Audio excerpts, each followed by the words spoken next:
कलम्बो स्थित दिव्य दर्शन शिशु मंदिर छात्र छात्री दिव्य दर्शन संघ रायगड़ा शाखा आश्रम परिभ्रमण।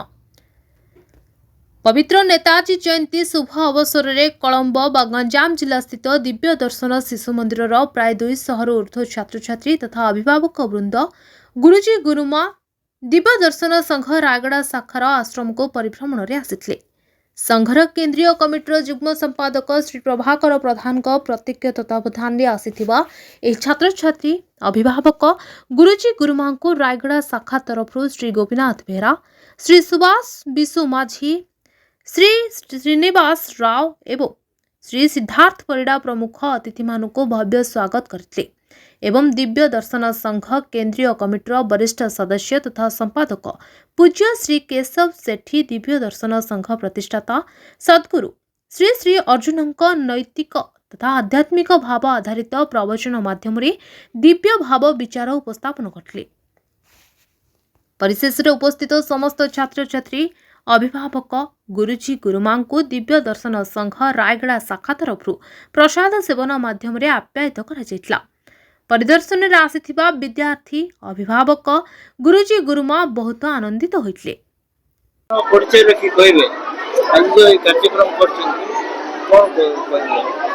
आज एक स्वतंत्र कार्यक्रम आयोजित होइछे कारण सद्गुरु श्री श्री अर्जुन प्रतिष्ठित दिव्यसन संघ कलम्बो शाखा द्वारा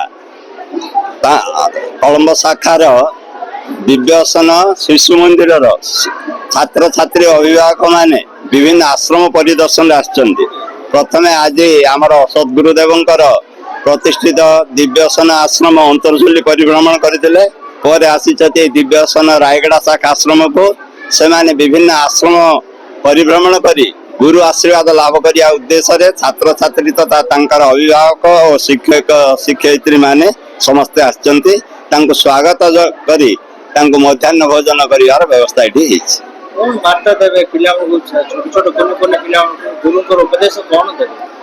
गुरुंकर उपदेश है तुम समस्ते भल हवा चेष्टा कर। बाल्य समय होची जीवन मूलदुआ। यही बाल्यावस्था जो माने विद्यार्जन करी ज्ञान शिक्षा करी जीवन को धन्य करि परिबे से समस्ते धन्य सचेतन हुंतु सजाग हुंतु बोली यह ही संघर उपदेश। आज गोटे दिन कार्यक्रम